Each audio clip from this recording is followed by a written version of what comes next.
Guys, CNBC TV 18 की website पे एक बहुत बड़ी न्यूज आई है आरबीआई से रिलेटेड के जो आरबीआई के एम्प्लॉयज हैं वो न्यू प्रमोशन पॉलिसी के अगेंस्ट प्रोटेस्ट कर रहे हैं। अब क्या है नई प्रमोशन पॉलिसी और क्यों प्रोटेस्ट किया जा रहा है? देखिए, पहले प्रमोशन पॉलिसी क्या थी? वो टाइम बाउंड थी।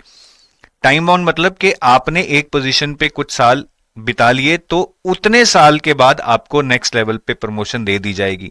तो अगर कोई ग्रेड सी में 5 साल लगाता है तो उसके बाद उसको ग्रेड डी बना दिया जाता था। लेकिन अब इसको वैकेंसी बेस्ड कर दिया गया है। वैकेंसी बेस्ड मतलब कि अब ग्रेड सी से ग्रेड डी आप तभी बनेंगे जब ऊपर वैकेंसी होगी, ऊपर कोई पोजीशन खाली होगी, इरिस्पेक्टिव ऑफ आपने 5 साल पूरे किए हैं, 6 साल पूरे किए हैं, 7 साल पूरे किए हैं। तो अब वो टाइम बाउंड नहीं रहा, अब वो वैकेंसी बेस्ड हो गया है। ठीक है, तो नीचे वो यही बताते हैं कि पहले ग्रेड सी ऑफिसर जो 5 साल पूरे कर लेता था, ठीक है, 5 years ऑफ सर्विस, उसको ग्रेड डी बना दिया जाता था। लेकिन अब ये वैकेंसी बेस्ड रह जाएगा, अब इसकी बनने की कोई गारंटी नहीं है।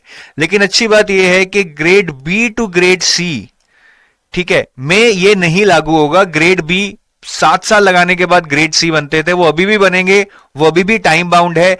इसको वैकेंसी बेस्ड नहीं किया गया है। तो ग्रेड सी ऑनवर्ड्स इसमें चेंज आया है, जो अब टाइम बाउंड नहीं वैकेंसी बेस्ड सिस्टम हो जाएगा। ऑब्वियसली इससे एम्प्लॉयज नाराज हैं, क्योंकि पहले ग्रेड सी से ग्रेड डी एक टाइम के बाद वो पक्का ही बन जाते थे, लेकिन अब उस पर भी शंका आ जाएगी। तो बहुत सारे लोग टाइम पूरा करने के बाद भी प्रमोशन नहीं ले पाएंगे क्योंकि वैकेंसी ही नहीं होगी। साथ में यह भी लिखा है कि ये जो प्लान्ड एजिटेशन है, जो ये प्रोटेस्ट है, this is a rare instance. बहुत ही कम ऐसा देखा गया है कि इस तरह से ऑर्गेनाइज वे में प्रोटेस्ट किया जाए इंडिया के सेंट्रल बैंक में। और हम भी जानते हैं कि बहुत अच्छी ऑर्गेनाइजेशन है, एट्रिशन रेट भी बहुत कम है। लेकिन ऑब्वियसली एक तरह से जब आप एम्प्लॉयज का जो एग्जिस्टिंग सिस्टम है प्रमोशन का वो छेड़ेंगे, उसमें चेंजेस लाएंगे और अगेन अगर वो उनके अगेंस्ट होगा तो विवाद बनता है, और उसी के लिए शायद प्रोटेस्ट किया जा रहा है। आगे देखते हैं क्या होता है। Will keep you updated. All the best.